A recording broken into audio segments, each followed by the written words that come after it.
Welcome back, everyone, for our module number 2, Qualitative Data Collection webinar, which is part of the Qualitative Research Webinar Series 2020.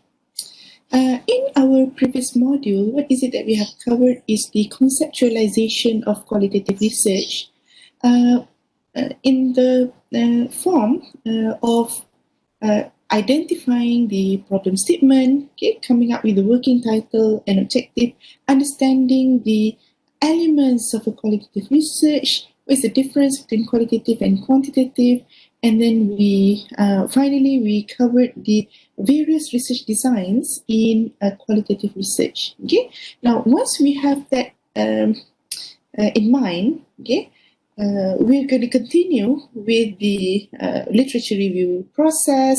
We're going to read references. We're going to read literature on our subject matter. Okay. Now we're moving on to module number 2 today, whereby we are going for qualitative data collection. We're going to collect data for the purpose of our research.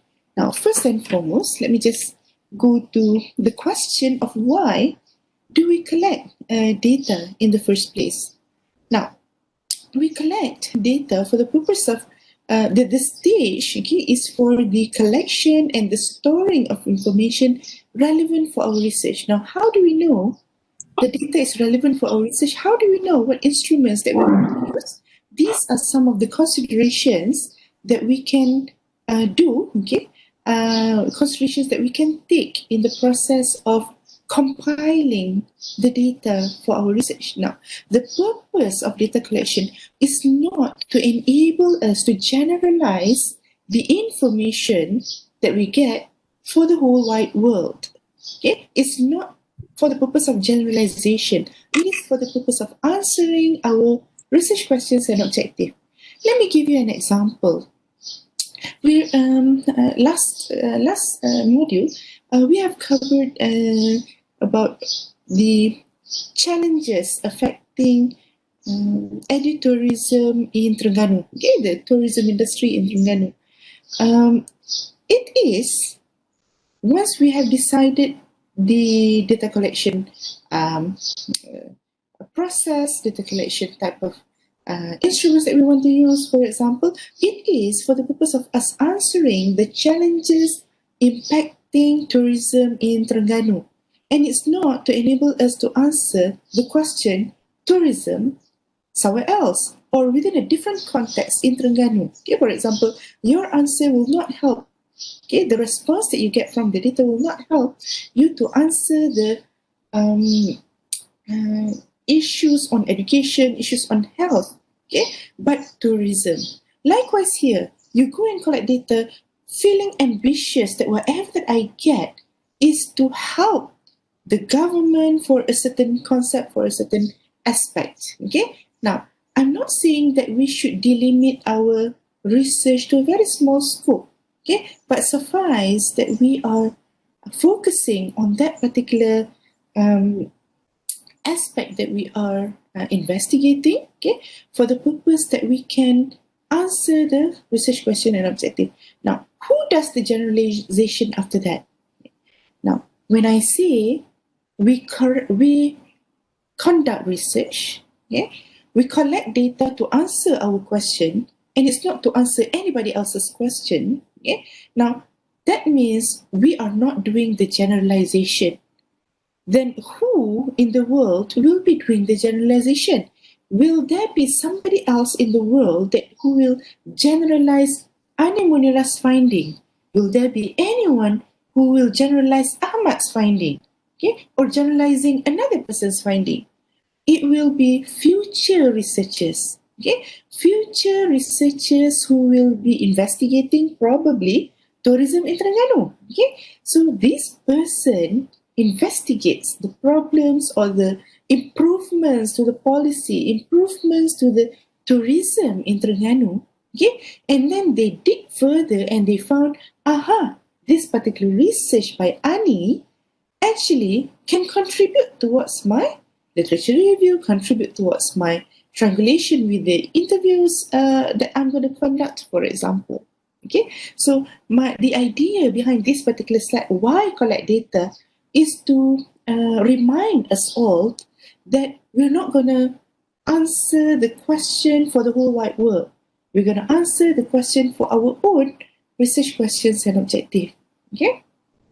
Now, of course, while we are conducting the research, gonna go out for data collection or just do library-based research is fine. Okay, qualitative research also can be done.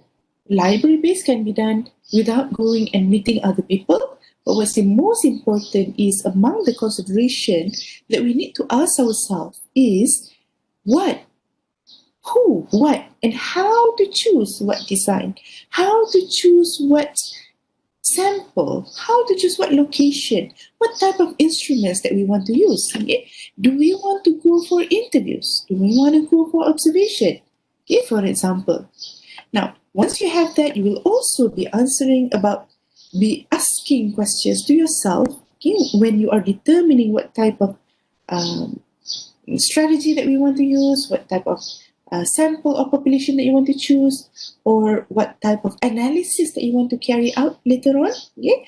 And of course, the question is there any devices or tools or technologies that can be used for the purpose of our data collection? Now, I know this is the moment where we are stuck in our own place. We are restricted to move, for example, not only currently, probably in any pandemic situation as well, we could be resorting to different strategies, different instruments that we can choose, for example.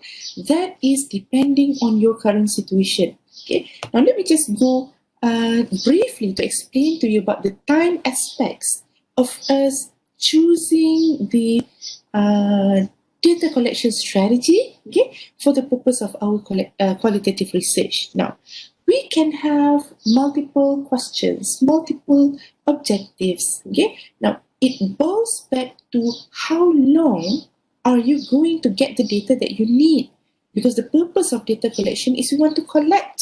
Yeah, it's not sending out surveys. It's not planning to buy the aeroplane ticket to go and interview people. It's not to set up a WebEx application. Okay? What is most important is to get the data coming back to us. Okay? Now that's why this slide is designed to rationalize the different types of instruments based on the time aspects.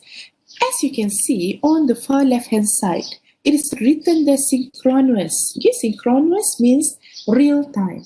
As opposed to your far right-hand side, it says asynchronous. Asynchronous means delayed. If it is synchronous, you ask questions, you can get that immediately. Okay? There and then. You can ask another question, and that answer will come back. Now, asynchronous, it means delayed. The response will not be immediate.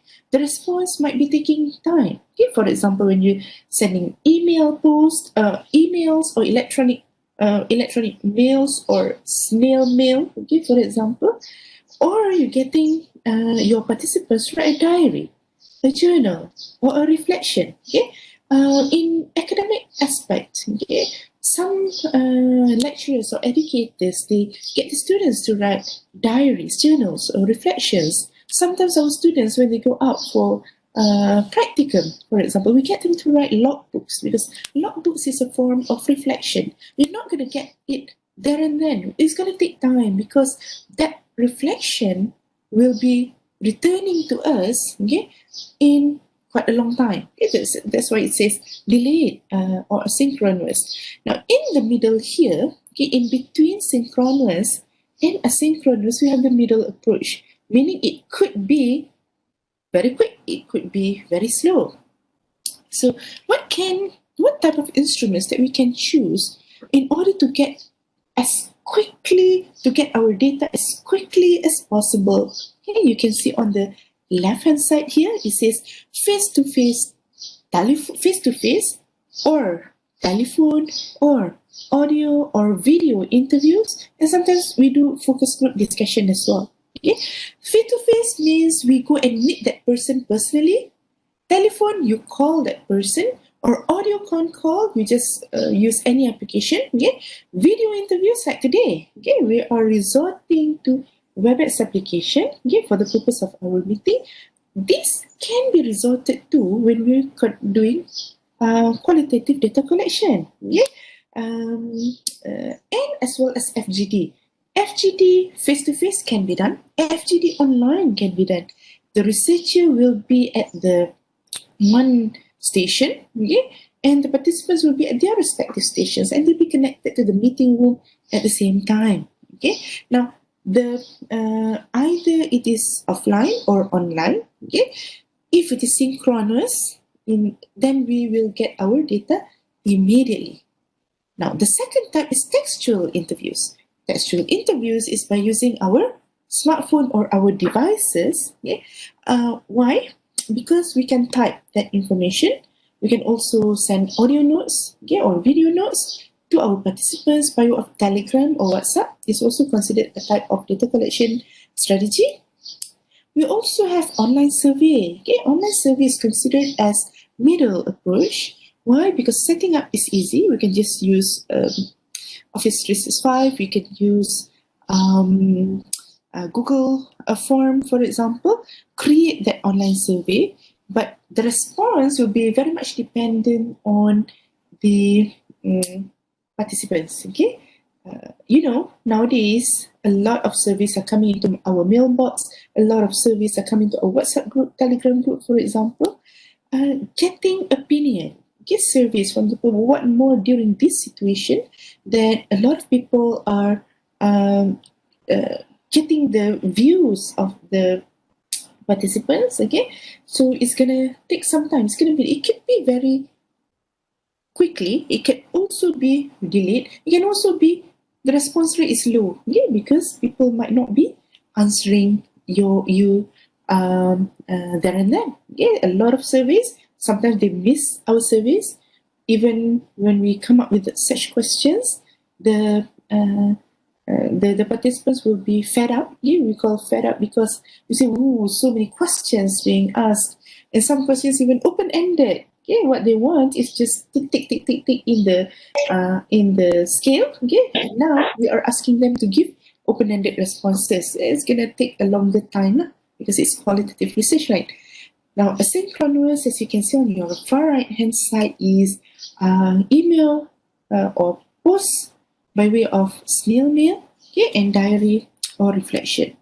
Now, it's good that we know the instruments that we want. Okay, now how to choose the people or the site? How to choose the person that we will go? How to choose the company that we will be investigating? Yeah. Now, first and foremost, we have to think about, can the people or the site help us learn about our central phenomena? Okay, what do you wish to gain from this person? What do you wish to gain from contacting that person? Can you give me information I want to use for my research? Turns out, okay, I have an experience here. One of my friends, she was investigating the criminal perception. Okay, criminal perception of a certain aspect that the government was implementing last time. It's called parole system. Okay, maybe some of you have heard of it before. Early release of prisoners. Okay, she was investigating the criminals' perception as to the potential of parole system in their advantages as well as disadvantages. Okay, and she decided to interview everybody, the judges, the prison officer, the academician, but for the criminals themselves. Yeah, but for the criminals. She decided, yeah, she wants to interview these people because she's pretty sure that she can get access. But turns out the title itself is criminals' perception. So it should, the number one person that she choose should have been the criminals. And we caught this off guard because during colloquium, she was asked this question, and I was like, oh, okay, that's right, because that time I was also studying, and I was thinking, aha, we should choose the person the rightful person who will be able to provide us information. Okay, maybe we think that we know a lot of people at the top level position, but it turns out the current research that we are investigating, it is dependent on the information from one person. That's why it is stated there, purposefully select people and decide why do you choose. There must be a purpose why you choose this person. How many people and sites should we study? This question was already asked last time. Okay, how many? Okay, how many sites? It depends very much on what design that you are choosing. Okay, when we talk about sites, maybe I can give an example. We're conducting case study. Okay, case study. You can choose single case. I want to investigate Petronas. Okay, or I want to investigate BH Petrol. Okay, or you can also be multiple cases. Petronas, Shell, Petron, and BH Petrol. Okay? And what about multiple embedded case studies? Okay? From each of these cases, we have smaller purposes why we go and interview them. Okay? For example, why we go and investigate or secure information from them. Now, we try to keep the sample small. Okay? Why? Okay? Because we're not seeing that we go by numbers. Okay, it's actually wrong to say that we go by numbers. We go by quality. However, choosing more than one will actually help us to enhance our validity and reliability in the future. Okay, especially when the question comes, when you want to justify why you choose four petrol companies instead of one. Okay, so it will be helpful, yeah, that we can explain methodologically, okay, why do you choose four instead of one? Because this enables me to do triangulation from the views of these four petrol companies, okay, for example.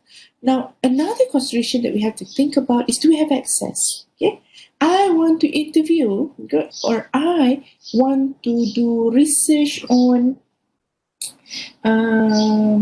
the President of the United States. Okay, and I want to interview the President of the United States. Okay, for example, think about if you can gain access or not. Okay, to the people surrounding the president. Maybe we can keep it realistic. Okay, we want to gain access. Like my friend, when she wanted to go to the prison department, she was thoroughly checked as to her background and criminal records whatsoever. Why? Because she will be visiting the prison, yeah, the prison itself, and meeting the inmates later on.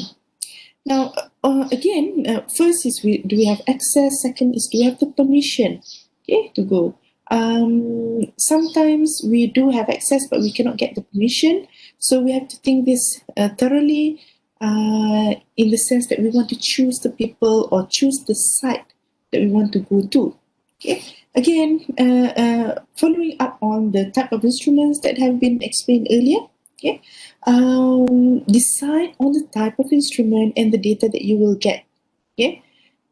Very often when we conduct observation, we're going to end up with field notes as well as video recordings.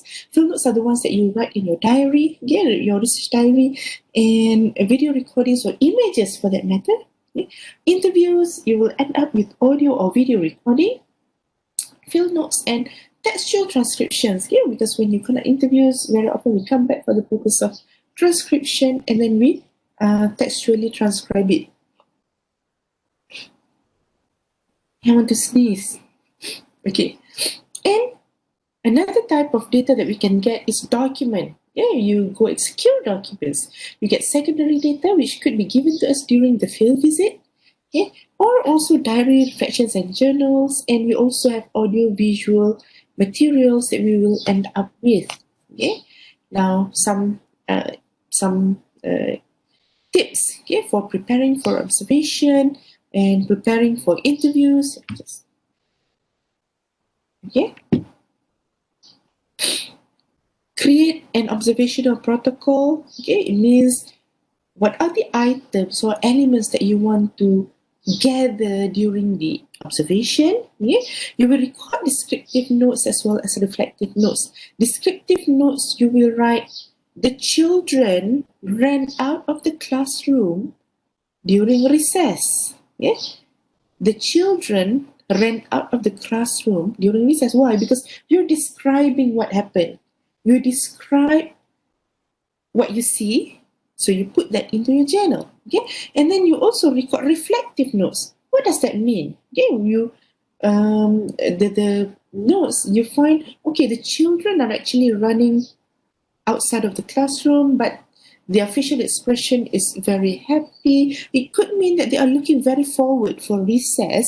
Okay, during the school time, there is a recess, and what is it that they do? Okay, they come out of the class smiling. Some of them running. Okay, some of them bringing food. Some of them will go to the canteen, for example, and look at their facial expression. Look at their body language with their friends. Okay, for example, reflective notes. These are the ones that you understand. Otherwise, okay, what happened? This is why this person or why this participant is behaving in such manner.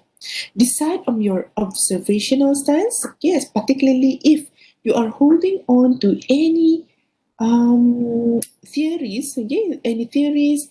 Maybe you are referring to theory with 3 elements. Okay, from that 3 elements, those will be the major ones that you'll be putting in the observation protocol. Okay, you enter the site calmly and you conduct the observations and you summarize at the end of the observation. Please try to summarize the observation as quickly as possible, not waiting 2 or 3 months after the observation. Why? Because during that time, your mind is still fresh. Okay? And that's why some things that you pick up from the observation, you will remember it immediately after the observation process and not 2 or 3 months later. 2 or 3 months is good if you want to write a summary of all your observations, but to particularly delineate what you want or have gone through the observation is going to be very quickly at the end of the observation. What about interviews? Okay, decide on the type of interviews that you want to use. Do you want to go by way of individual, focus group, telephone, audio, video, emails, for example? Create an interview protocol, which we do have a template for today's module. It's not actually a template, it's an activity sheet that I have shared with you earlier in POC format. I'm going to show you how to do that after this. And we ask open-ended questions. Okay, we know this already. We ask open-ended questions instead of closed-ended questions because we want to get rich information, quality information from our participants. We allow the participants to create options for responding.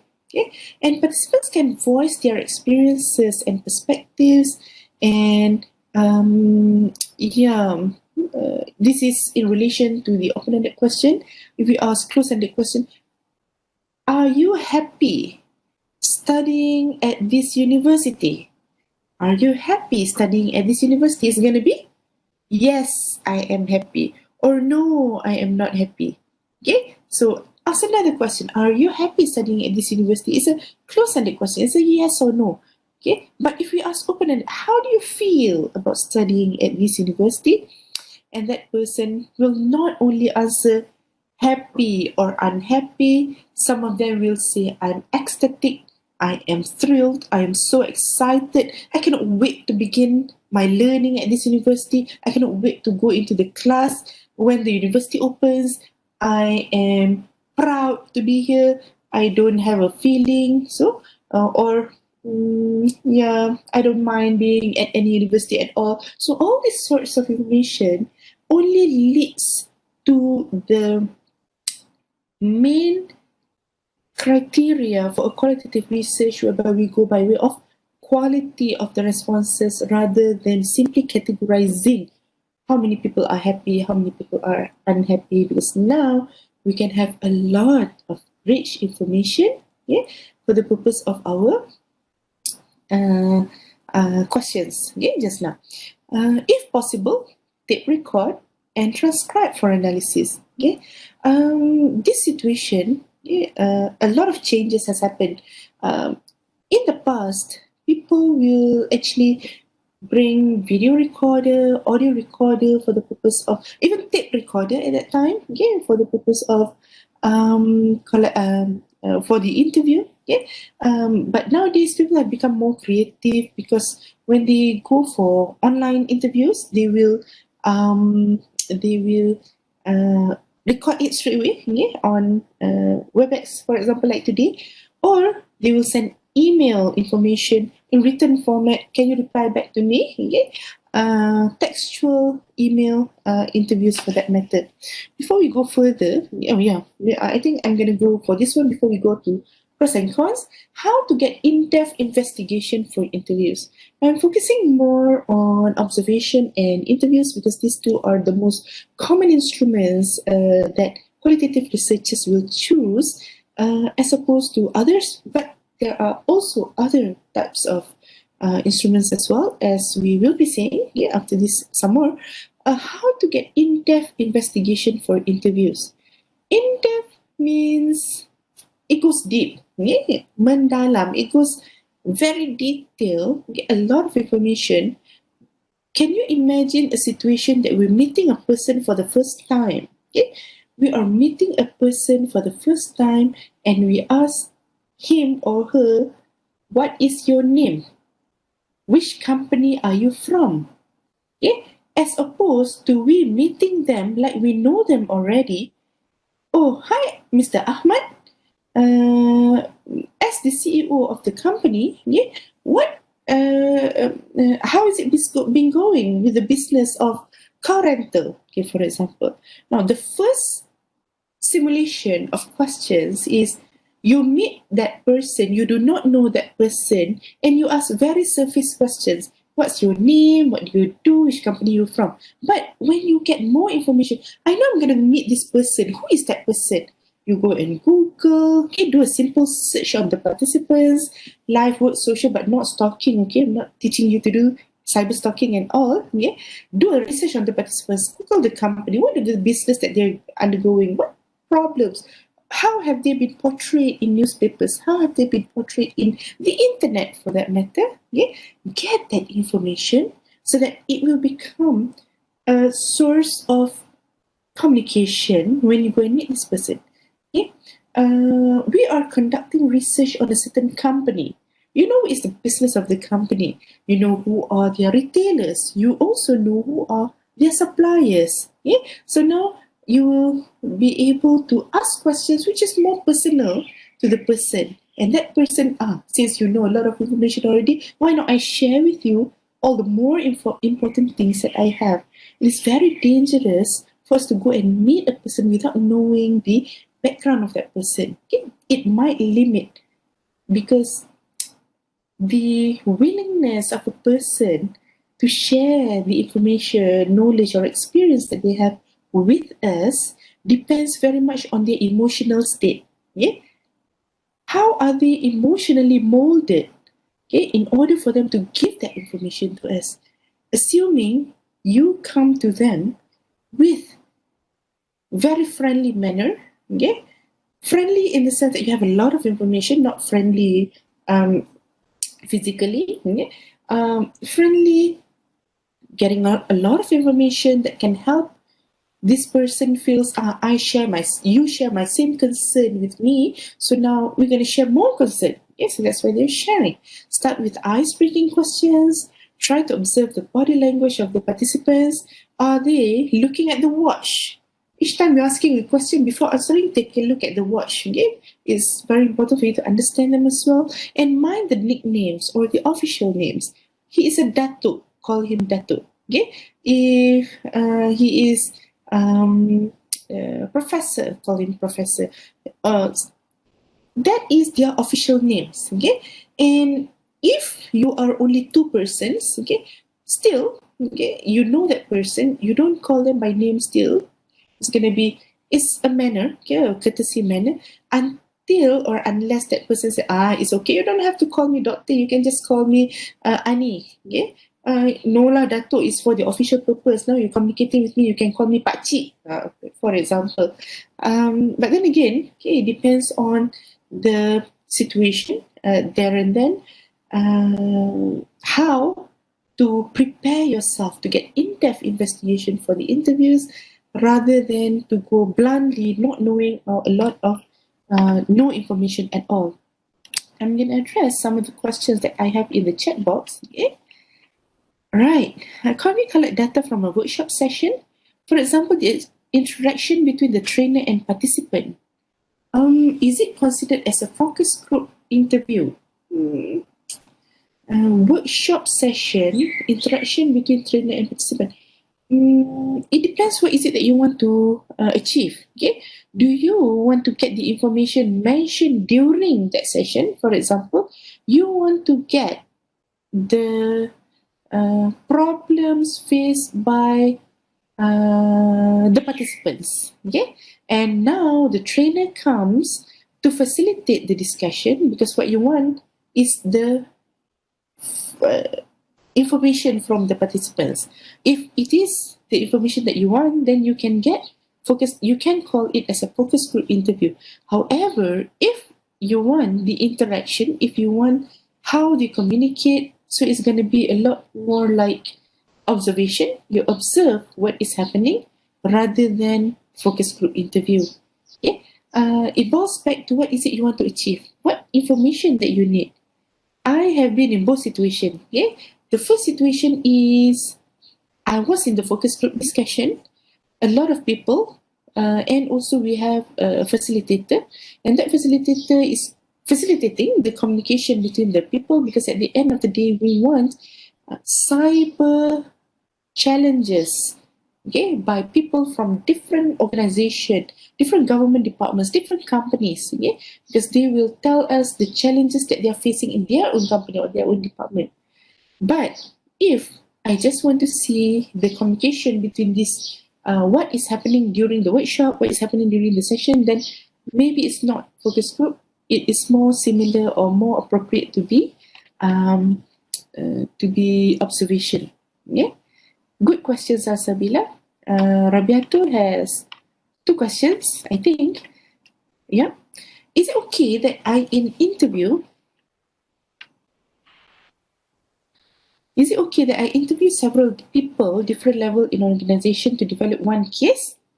In one organization, different people can still consider one case. Okay? Can I have 2 types of interview? For example, individual interview for management level, then a focus group interview for the employees. A lot of people are doing that already. Okay? This question is very helpful in the sense that we do not need to have one instrument for all participants. We can have one instrument for a certain group of people, another instrument for a certain group of people. This will actually give you an advantage. Okay? Why I say an advantage is because now you don't only rely on interviews, because triangulation can also be done by multiple data sources, okay, multiple instruments that you use. Whatever that you get from the interviews will be supporting the focus group interview. Likewise, vice versa. This one will be supporting another one. This instrument will also be supporting another instrument. Okay?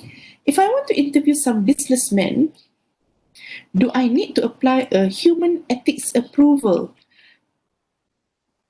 Okay, let me just think very quickly what you're referring to human ethics here. But there are some ethical issues or ethical consideration in my second last slide before the question slide. I will be talking about ethical consideration when we go and meet a person, not only for interviews. There are also other ethical consideration for other instruments as well. Good question. If I ask participants to record their help-seeking behavior in class using diary or journal, is there any way we can confirm they did as what they wrote? Record their help-seeking behavior in class. To my mind, you can put this as a limitation. Yeah, you can put the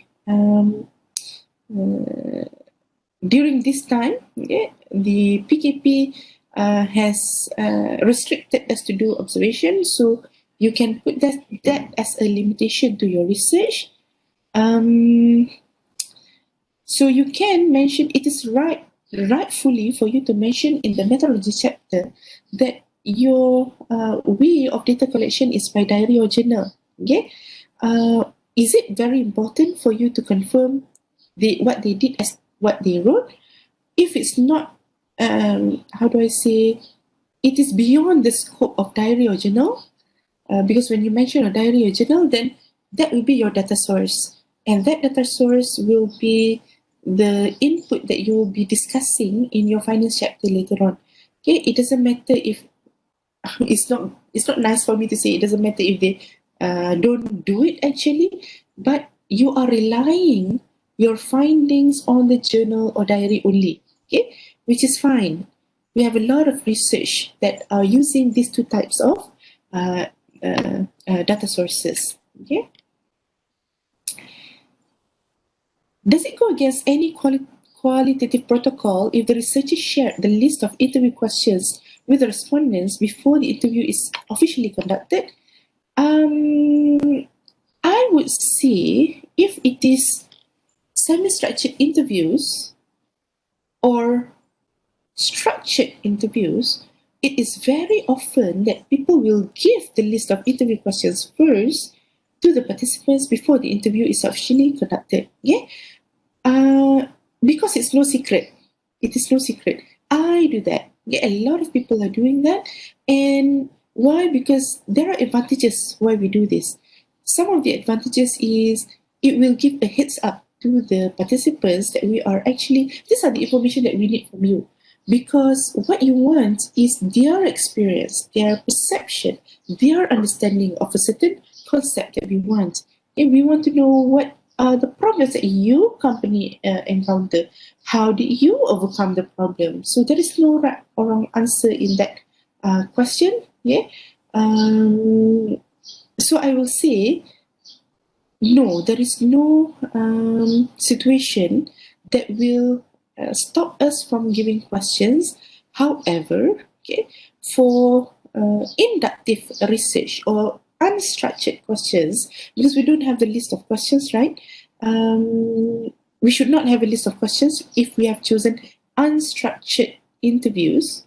Then it will be questionable if we provide such a question if our stance or our instrument is unstructured interviews. What we should do in order to make sure the data reliable during data collection? Okay, validity and reliability is something that we have to emphasize in our methodology chapter. Okay, and that once you have mentioned that in the methodology chapter, it will be demonstrated in the discussion of the findings. Okay, for example, you claim to use triangulation, so you have to demonstrate that triangulation process, not process, the triangulation findings, yeah, in the methodology. In the findings chapter. Okay, how do we do that? Okay, in the methodology chapter, you have already mentioned that. I'm not sure if this is the question that is being asked. When I read that again, it seems that it's a different context. To make sure the data reliable during collecting the data. We have to explain it thoroughly in our methodology chapter, okay? Because during the data collection, if we follow the procedures, we follow the steps, not to ask leading questions, we can ask double-barrel questions, then it will be safe, okay, for us to say that your reliability strategies are actually implemented throughout the process. Okay, do not tamper on your own data. I have read articles in online newspapers, news portal recently about a few journal articles which have been pulled back by the publisher because of questionable or dubious data fabrication by the authors, for example. Those comes back to our ethical issues as researchers, okay, what we want to do. Now, specifically to answer what we should do in order to make the data reliable, my answer would be just follow the proper steps to do the data collection process. Okay? If it is interviews, for example, decide straight away that you will be going out for the interview, plan ahead, devise the question which we'll be doing after this, and then ask the questions. Okay. Now, the questions that we ask will always be tallied back to our research questions and objective, because at the end of the day, we want to answer that question. How do we develop the questions for the interview? Do we need to validate the questions? Thank you, Shah. Very seldom qualitative questions go through the process of validation, not like a quantitative research. However, if I'm talking generally, not only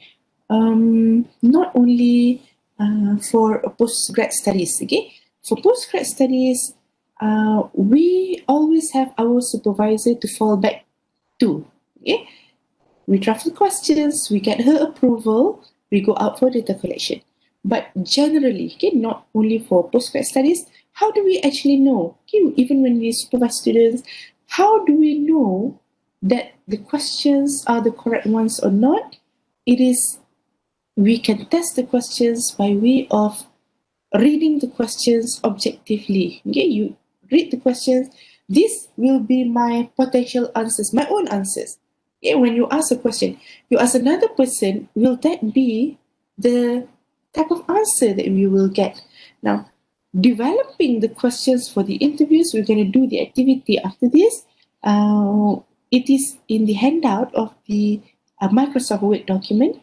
Okay, good Shah for that question. Last question by Razan. Is it document analysis one of the method of data collection? If yes, how to conduct this method?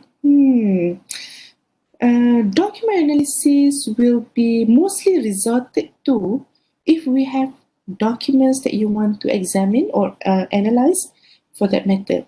Yes, it is one of the method of data collection and data analysis as well, okay, because you get that document, you analyze that document for what? Okay, what are the things that you want to look for in these documents? Legal research will be my own background. Legal research will be mostly document analysis as well. Why? Because we have a lot of policies, we have a lot of laws, court cases in order to go through and find that information. Okay? We have the document, you analyze that document. How many court cases are mentioning this? What are the trends of the judgment by the courts, for example?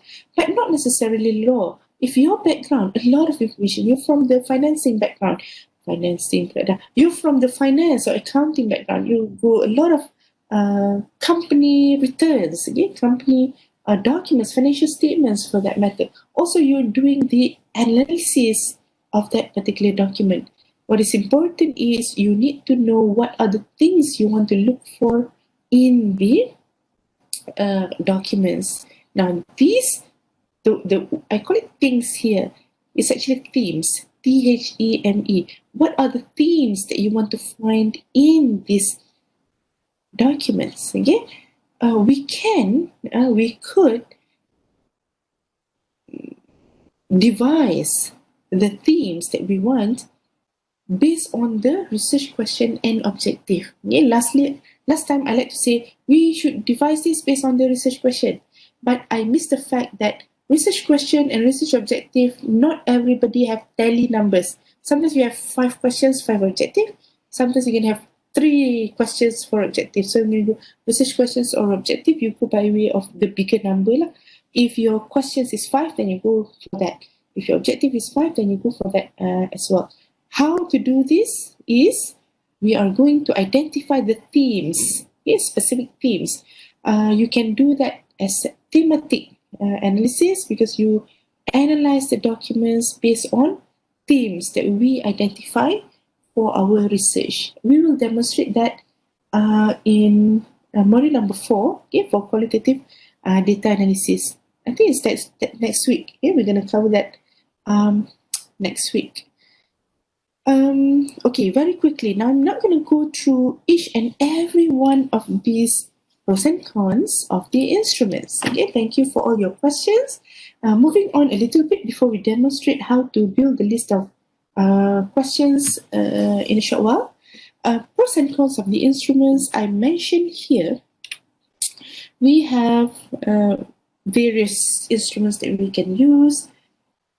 Pick one which is suitable for the purpose of your own research questions, for your studies. Yeah, it could be one research question, one instrument. The second research question is another instrument, possibly, or possibly 4 research questions, the same instrument also can. Or one research question, 2 instruments also can. Okay. Now let's go to the pros and cons of each and every one. When we do face-to-face, okay, the best part about that is you can take a look at that person, do eye contact, take a look at their body language. They're always excited to answer your questions, for example, which is good. And most importantly, it is a real time. Real time means ask question, get response immediately. And ask another question, get answer immediately. Okay, but also there are cons. For example, you're gonna take the time commitment from the participants. Yeah, or many people, 10 people, you invite them for the FGD session, focus group discussion. Everybody must be free at that time in order to make time to come for the FGD session, for example, as well as confidentiality and readiness, because they fear, especially if we bring video cam to capture their faces. Okay, sometimes they are very, especially if it's not secret, but confidential information or sensitive issues. Yeah. Now, I have been in an interview where I don't bring video cam, but I bring audio recorder, and that person says he does not permit me to do the recording. Yeah, which was fine because he gave me time to jot down notes when he was giving the answer. They've been very careful with lawyers, give information about their practices. They do not want it to be recorded in a permanent form, so they just allow me to write. Yeah.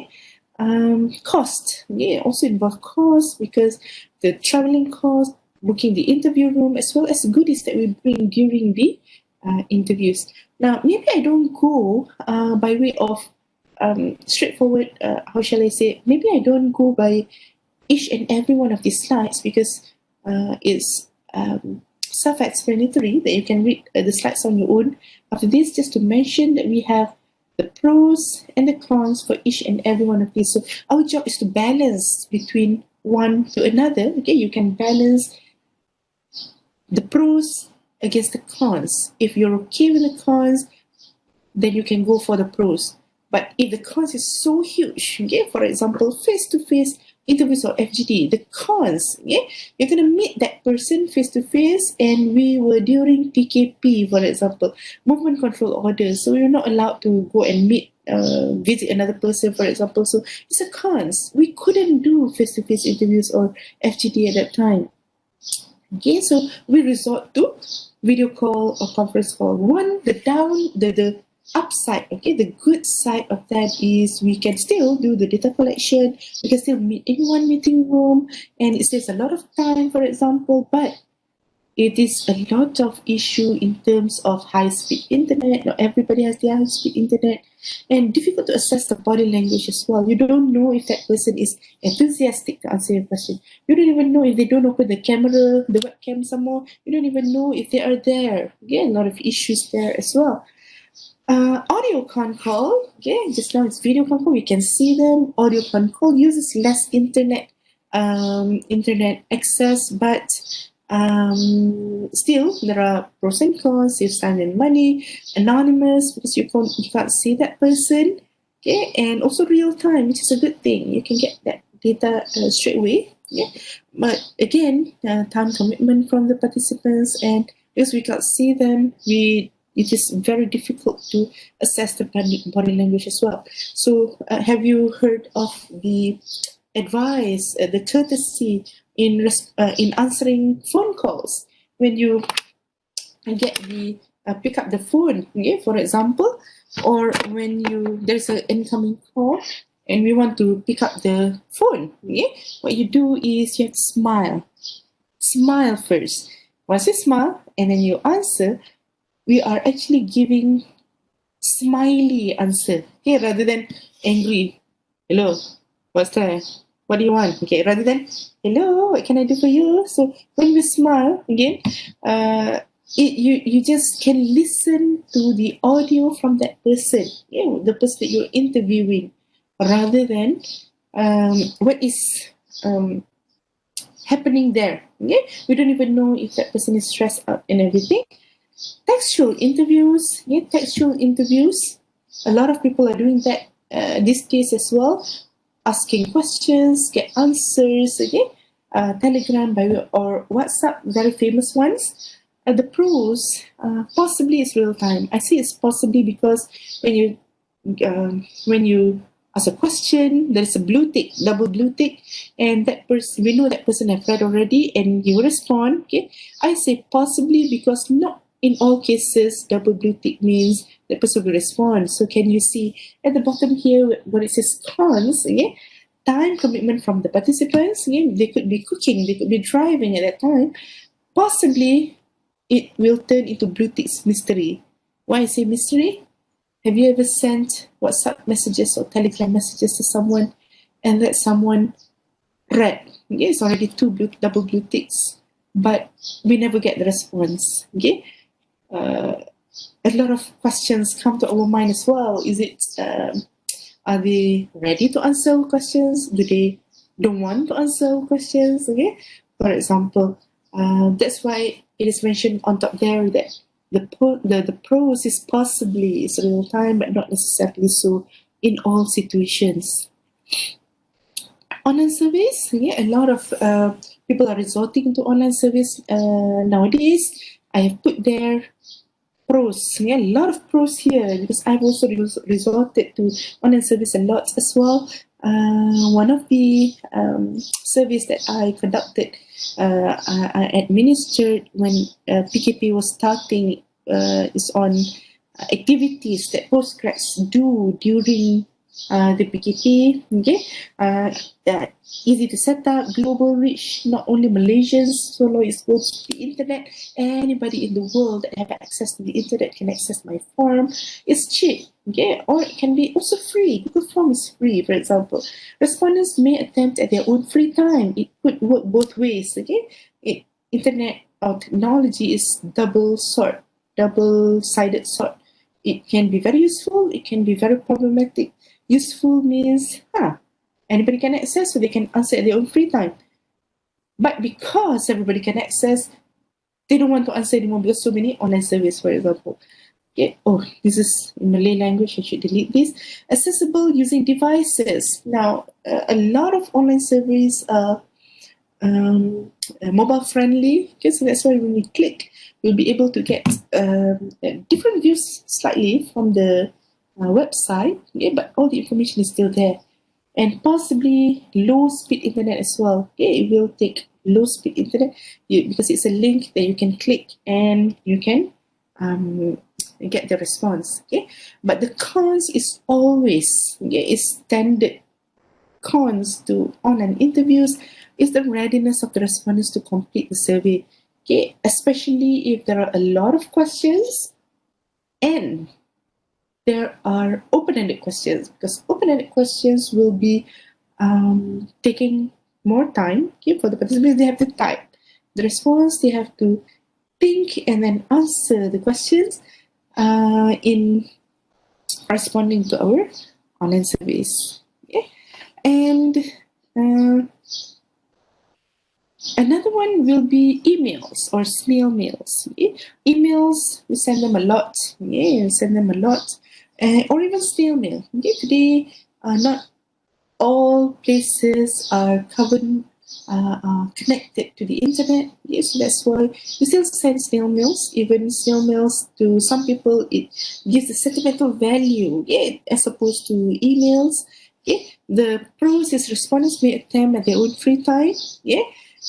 But there is high anonymity. Oh, sorry. Plus, it's also a pros. Yeah? High anonymity rate, meaning very seldom will know who answered. Yeah? But the cons, it could take a very long time because people get a letter. It takes time for them to go to the post office to respond to our to post their response.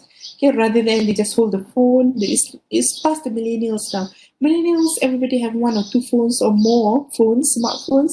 They can just tick in order to answer questions. Very seldom now. I think in future maybe you can just send emails through your mind. Okay? Oh, okay, there's a survey here. Answer, and then you send it back. Probably. Okay, we don't know what will happen in future, but just to say the pros of these options is good. Yeah, a lot of people are doing that, but the downside is also very bad. Yeah, take a very long time and low response rate because you don't know if I have sent it already. Okay, so I'm not going to send.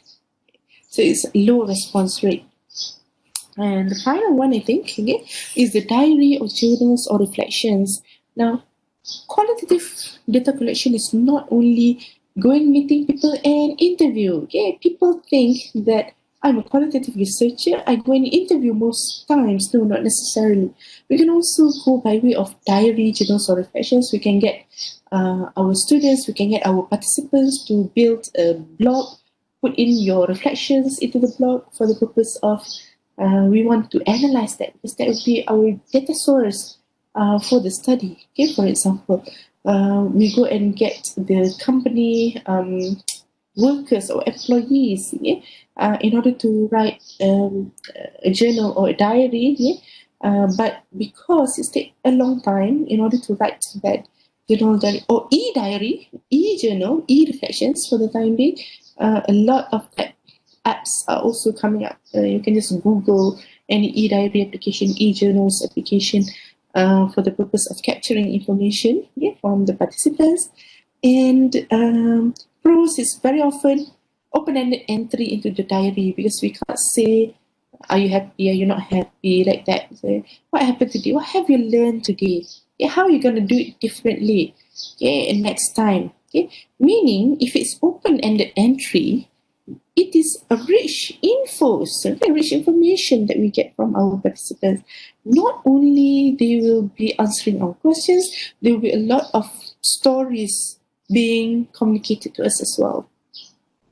Participants may attempt at their own free time, which is a good thing. But the cons, it could take a very long time or delayed response. Sometimes we write them into a hard copy journal, or we have this e-diary. You click a button and you will record your face so that after that you can listen, because reflection in the form of diary, for that matter. I think I have come to the last slide. Ethical consideration. If you have any questions, you can just type in the chat box. I will address them after this. I think this is a good question, so I need to address it before I go to ethical consideration. Is there any required time length to show the in-depthness of the interview session? For example, the interview session must be an hour or so. Not that I know of, Salsabila. I am not aware of any time limitation for the purpose of conducting any type of interview for that matter. I have been in a situation where the interview was only 30 minutes. I have also been in an interview where it was 3 hours. But 3 hours will be inclusive of all the demonstrating the contents or the system that I was investigating at that time. I investigated the electronic court system of the Malaysian court. So I was there while I was interviewing. The person was demonstrating the court applications that are available at Kota Kinabalu courts at that moment. But what is important is, no matter how long or how short the interview session is, we have to make sure that all the questions are answered, are posted to the participant, and they have responded it accordingly. Good question. Mukhlis asks, if we cannot record the face-to-face interview very often, how can we transcribe the data later on? Do we need to write down the answer from the interview word by word, or we can just take the main points only? I would suggest you take the main points only. Okay, you will take the main points, but for the purpose of quoting, quoting in the report later on or in the finance chapter, you cannot miss out the main words. Okay, you might not be able to write the entire sentence because you did not record face to face or record word per word. But now, what you're doing is you can, shall I say this? Make sure that the main points are not left out. Okay, how we do that is make sure when we're jotting down notes, you take the main points. Okay, so from the main points, you'll be able to put that into a new Microsoft Word document. When you come back, you just compile all the keywords for the purpose of analysis, okay, later on. In textual interviews, is it possible if we finish the question in batches? If it involves quite a number of questions, yes, can. Yeah, can. You can do it in round one, cycle 1, cycle 2, cycle 3. How do we define that we already achieved the saturation point of our data collection? Saturation point will be relevant if you're doing inductive type of research, inductive type of analysis, because you wouldn't know what is the outcome or the model until you come to a point that you can answer your research question and objective. Now, saturation point is a good question asked by Rosatika. Why? People always ask me, how do I know if my saturation point is achieved during analysis? Okay? You do not get your saturation during analysis. You will get that during the data collection. When to stop going for data collection is when you can answer your question already. I always give this feedback, because when I read research methodology books, they say how to know when to stop. In other words, Rosatika was asking that. How do we know we achieve saturation? In other words, how do you know when to stop going for interview anymore? Because we might target 10 people, but when 10, you still don't get the answer. You go for more and more and more until you are getting consistent answers. There is a pattern of answers for the past interviews that you're not getting any new information from the following interview. So when you go, you will get 5 elements of your subject matter. You go and interview another one, that person says 4, another person says 4, and when it is consistent 4, no new, the 5th number 1 and the number 5, then you will know that you already achieved your saturation. This is good. Is pilot interview necessary, especially among postgrad students? Let's come back to the purpose of why we do pilot interviews. We do pilot interviews because we want to see if it is an actual issue that you can investigate on, because the finding of the pilot interview will be useful in many purposes. Number 1, that problem is already there. You can validate that because you asked randomly and you found the answer. Second, you will also get the additional elements. You might know that there is a problem in online learning at a certain university, but you do not know what type of problem. So you do pilot interview, in order to know what are the problems. From that problem, you will go and do literature review. From that literature review, you go and carry out the proper interview, the full length interview. However, not in all situations that is should be done. Especially now, our access to information has blossomed, especially a few months ago, when a lot of database providers, they open up free access to researchers. Why? Because they are supporting the COVID initiatives by all organizations in the world. So what they do is they make available for us to go through. Okay? Not necessarily we go and do pilot interview, but if you do, it's good. If you don't do, it will not be penalized. Okay? Good question, Rizati. Okay, I have two things to share with you today very quickly. Number one is the ethical consideration, as we can see here. Okay? If we do direct communication, face-to-face, or how do I say this, face-to-face or online as well, yeah, if it's direct, it requires informed consent, yeah, best in written form. But the problem is consent can be withdrawn anytime. When they're not comfortable being in the study, they can withdraw. The effect of withdrawal of the consent is you cannot use that person's data anymore. Okay, and how long will the data be stored in the MP3 recorder, or as well as the typed transcription? Yeah, and for what purpose? Maybe we have collected the data 3 years ago for the purpose of our postgrad studies. You have already passed that stage, but the data, you still have it. How long will it be stored? And now you feel like, oh, I'm going to write another paper, okay, for example, or I'm just going to do another research and just use that data. Okay, is it okay? Okay, for the purpose of ethical consideration. Another type is SIG, yes, special interest group, forum, or social media. We get everybody to be in one Facebook group. We get some other people to be in that Telegram group. Okay, for example, our support group for Telegram, for support Telegram group, okay, for our official qualitative. Also, it requires consent, okay, if it is for data collection, okay, but here, SIG, it is for me to disseminate information about our courses. Okay. How long will the data be stored in the SIG, forum, or social media? Mark Zuckerberg, yeah, the founder of Facebook, while he is still around and the company is still around, Facebook is still working, our data will be kept there forever. Yeah?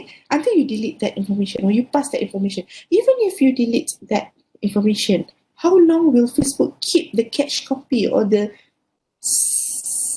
copy of our data inside? Okay? And for what purpose? Is it for the purpose of Mark Zuckerberg coming up with a report saying that how many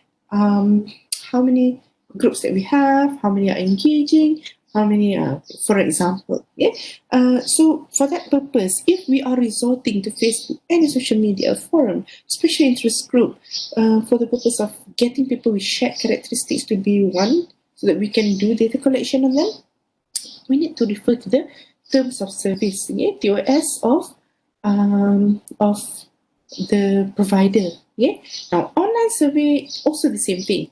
Yeah, also requires informed consent. That's why on top of the survey, it will be mentioned this survey is for the purpose of carried out by which organization or department, and then there is a should be the signature should bear the name or the group that that survey belongs to. Okay. Again, yeah, refer to terms of service if you're using SurveyMonkey, JotForm, Google Form, okay, for example. Take a look at their terms of service as well. Now, we also do data collection in the form of data from internet or websites. Yeah? We have to think about if it is open access or not. You get that information, you use that information for the purpose of our research, like .gov, yeah, malaysia.gov.my, information about that country, yeah, the country. Is it open access? Is it everybody can go? Or is it closed access? Okay, closed access, but you got information, access to it illegally, for example. I don't need to mention which URL that people are resorting to nowadays to get papers, but using that is actually not open access because the documents are not available for free. It's available for subscription only. Okay. Now, who is the owner of the data? Okay. We have a blog post by Ani Munira. I write it there in the blog of UUM, for example. Now, who is the owner of that blog post? Is it me as the author? Is it the ISP, the Internet Service Provider? ceramics, jarring, okay, or the website, UUM website. Who owns the data, for example? And also it goes back to the type of license for the data. Sometimes we have Creative Commons license, for the purpose of finding that. Some ethical considerations I wish to share with you. And any questions, you can continue to type in here. If there is no particular question, I wish to demonstrate to you how we questions. You can type your questions in the chat box. Meanwhile, I'm going to go to the Microsoft Word. Then get activity sheet. I think everybody can see this, and you also have the you can download this. Just go very quickly. Research questions, research objectives, interview questions. Previously, I teach research question and then interview question or research objective. But today, realizing the diverse backgrounds from our participants today, participants for the official qualitative, I'm going to put it here. 1, 2, 3 questions, 1, 2, 3 objectives. And interview is very often, it has a larger number than the questions and objective. Now, you can have same research question with the same objective. For example, what? Research question what? Is what are the perceptions of teachers teaching maths and science subjects in English? Research objective to identify the perceptions. If not identify, we can use to investigate the perceptions of teachers teaching maths and science in English.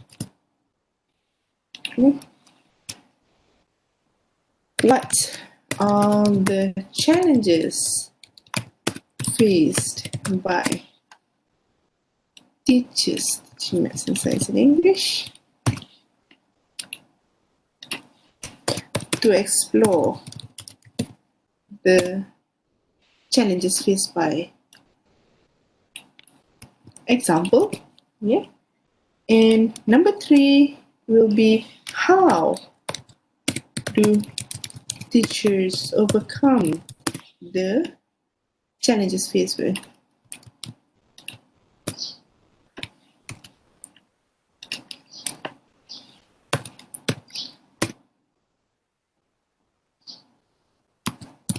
To examine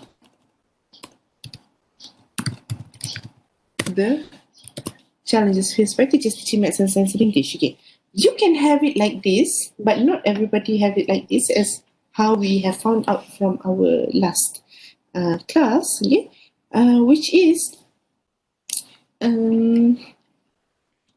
you can have 3 questions, 3 objectives. Sometimes we're going to have 3 questions, 5 objectives, which is fine. If that is the case, you can just type in question number 2, to understand the views of teachers towards the government policy.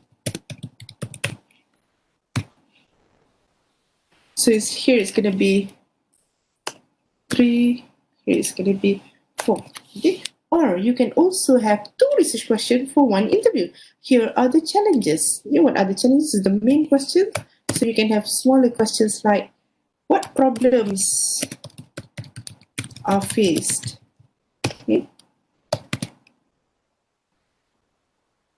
How do teachers acknowledge the challenges? For example, the challenges. Maybe we can say, what are the problems? Problem A, problem B, problem C. How do teachers acknowledge the challenges? How do they know that these are the challenges? From their observation, they found out about this. from the discussion with their friends, they found out about that. Okay, for example, and now the challenges to teachers. Now, I'm just going to mean you. It is fine. Okay, if this is how you have it, it is fine. But make sure they are in the columns, the rows. Okay, the rows that have been created here. Research question, research objective, and research interview. For the purpose of demonstration, I'm going to make it balance. Okay, because this is how I would suggest it. Let's make it balance. Now, in coming up with the interview questions here, we must always, I suggest, okay, it's not always, but I suggest you build the interview questions in a table format. Okay? Why? Because it will help us to link back to the research questions and objective. We do not want to ask questions which is outside of the scope of the research questions and objective. You are going to ask only the things that will be relevant for you to answer the research questions and objective. Okay? Now, I have to emphasize this a few times. The reason being, people know me as providing advice for qualitative research and analysis. Okay? Sometimes people just contact me and they will ask, Ani, can you please help me advise how do I analyze my interviews? I said, okay, let me see your questions. So they give a list of 10 questions, for example. Okay, thank you for the questions. Can I know why do you ask this question? Which research question tallies with the interview questions? They will have a problem. You will be surprised if I mention this. Out of 10 people who come to me, 5 people will have this problem. Yeah? It's quite a huge number. It is 1 out of 2 who comes for advice. They will have the problem of not knowing their interview questions falls under which category or which research question or objective. It is very, very significant and relevant that the interview questions will help you to answer the question or objective. For one situation, I have someone who comes to me for advice. She has 3 research questions. She has 10 interview questions. It sounds nice. It sounds okay, no problem, because one research question could bear 3 or 4 interview questions. Yeah? Because interview questions, it cannot be very detailed. Yeah?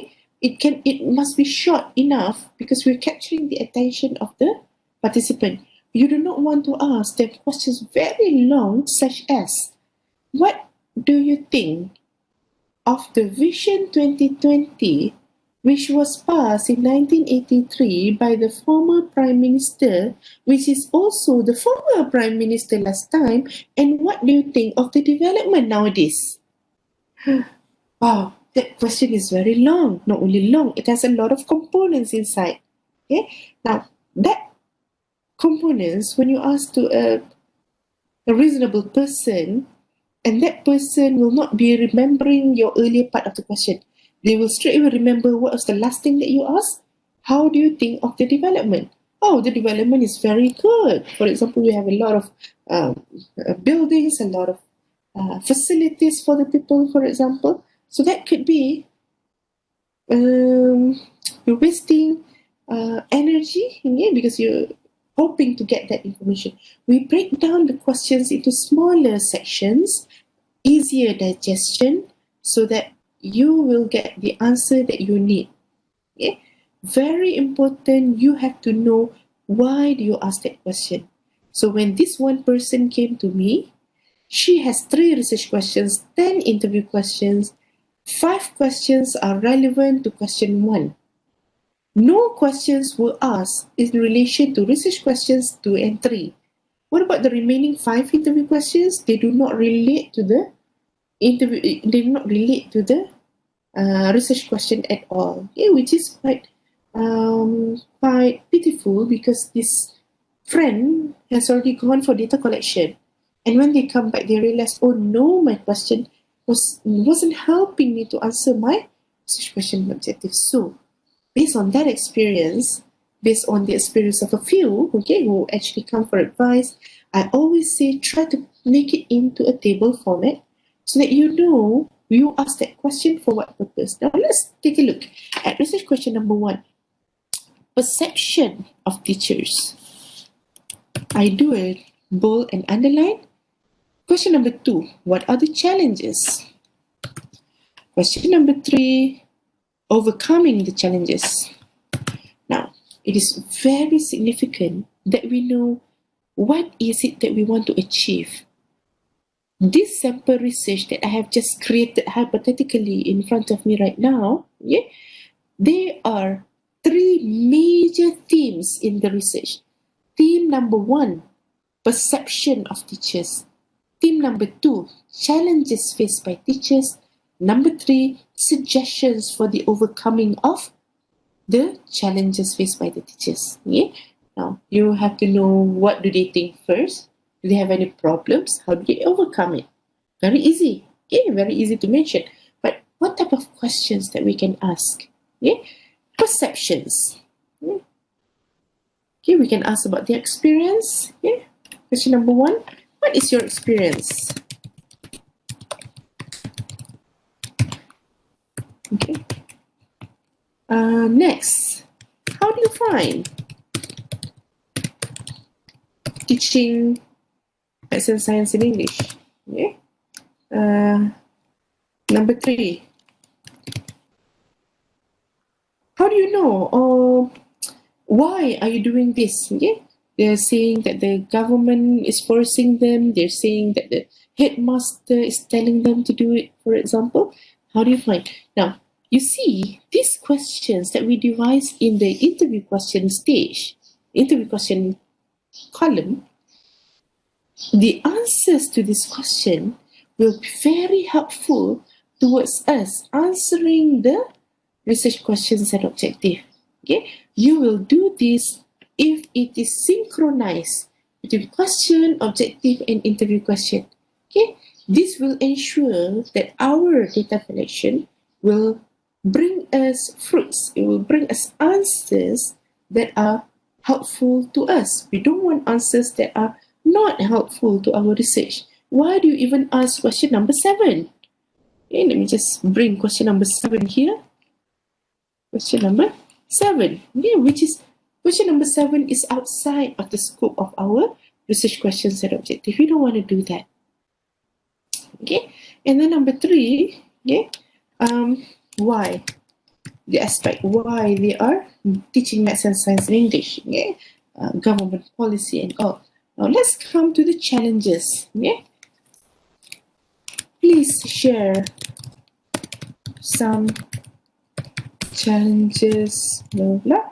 Yeah. What do you think about the challenges faced by your peers, by your colleagues? Okay. Now we're asking that challenges faced by them. Now they're asking about challenges faced by their friends. And number 5, here it must be challenges.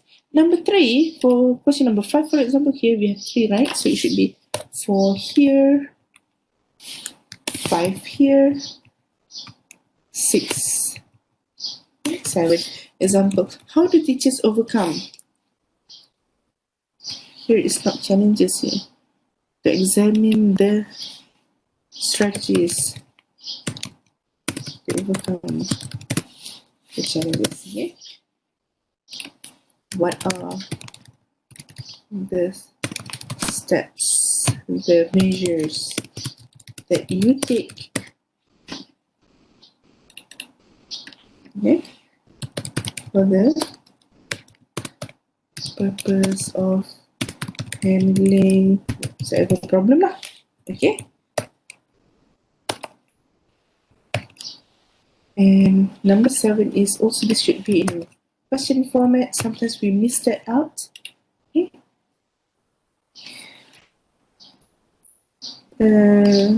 Please share any procedure for handling such problems that we have. Okay. And maybe number 8. How do you suggest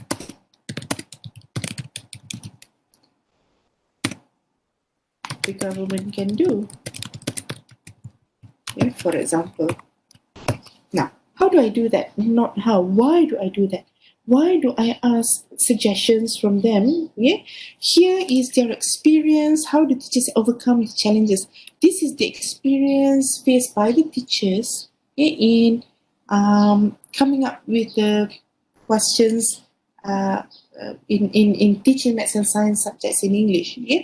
But here we ask the general questions of, do you have any suggestions? This will be the ending question very often. Yeah, very often it's going to be the last question. Was, how do you suggest the government can do, okay, for the purpose of overcoming the challenges faced by teachers teaching maths and science in English? Okay. Now, as you can see, we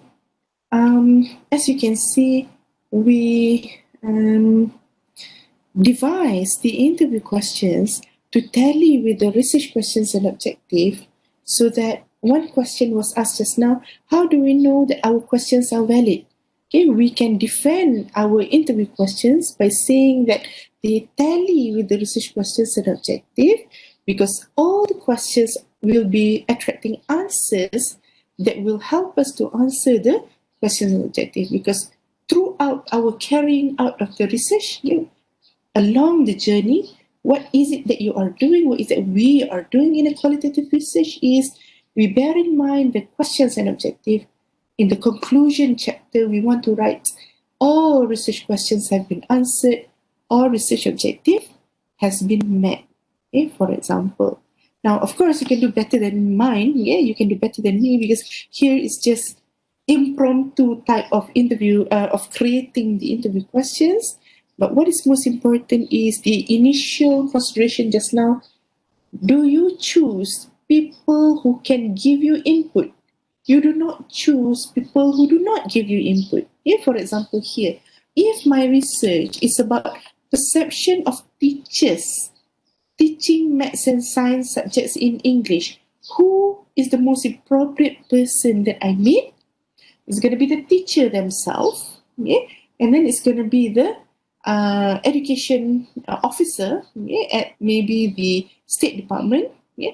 Maybe it's going to be the students as well, yeah? Because we want to know how the students, in order for us to support the notion by the teachers. Because the teachers say, yeah, I like teaching maths and science in English very much because my students can understand well. So when you go and meet the students say, we don't understand a thing what the teacher was teaching, for example. So it will help you in order to get a rich information so that you can report that in your findings later on. Okay? I hope you can try to fill in this activity sheet for creating the interview questions for the purpose of your own research. Okay, if you want me to check, yeah, you can just PM me and I will try to respond as quickly as possible. But a lot of messages are coming in. I might take some time to reply to your messages.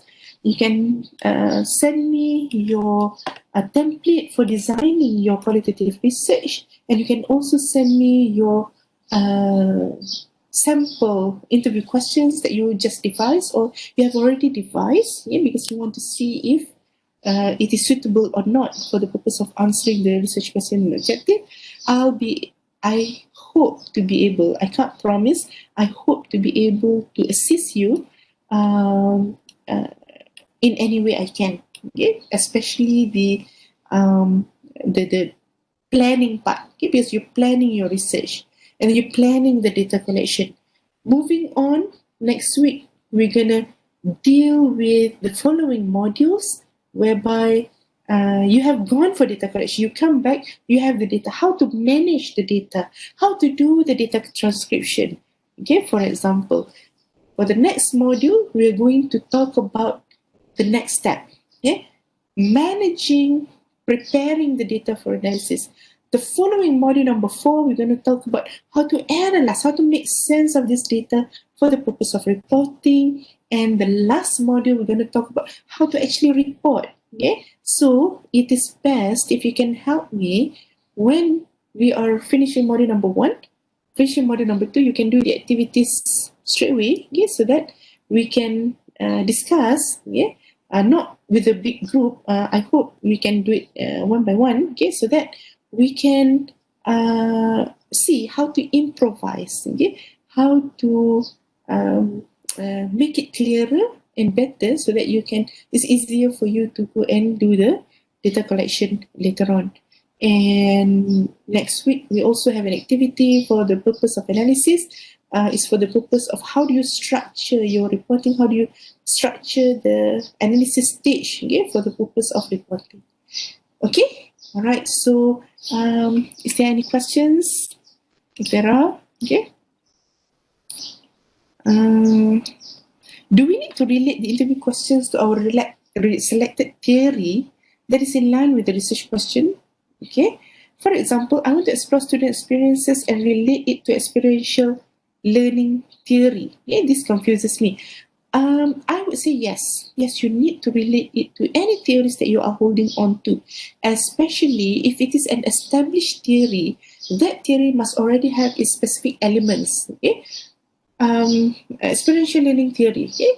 There are specific elements under that, so that you can actually devise the questions based on the elements. Okay? I'm not familiar with the experiential learning theory. I'm going to do a Google search after this. But one that I can give an example is the TAM model, Technology Acceptance Model. Okay, why? Because it only has 2 elements, okay, which is easy for me to give explanation, and you can also relate it to your own studies. Is TAM has 2 elements. The first one is perceived usefulness. The second one is perceived ease of use. Okay? Number 1 is the participants will feel that the tool or the technology is useful, then they will shape the behavior of adopting that technology. Number 2 is perceived ease of use. It's easy to be used, so they will shape the behavior of the participants to actually adopt the technology. Now, these 2 questions, yeah, although we can ask, what makes you decide to use the application, yeah, the certain application that we're investigating, and that person says, oh, it's easy for me to learn. One time I take a look at the video tutorial, I know already how to do it. Yeah? Or number 2 is, I have tried it once, it was very helpful. Now I want to tell it to the whole world how helpful it is for my research, okay, for example. So based on that, you can see that the 2 elements of the theory of technology acceptance model has already been mentioned. Do we have to specify our unit of analysis in the methodology section? Okay. For example, we interview a secretary in an organization, so the unit of analysis is the secretary or the organization. It depends, because unit of analysis can be as big as a country. It can be as small as an individual. Okay, you have to be how do I say this? You have to be certain. Okay, what is it that you are investigating?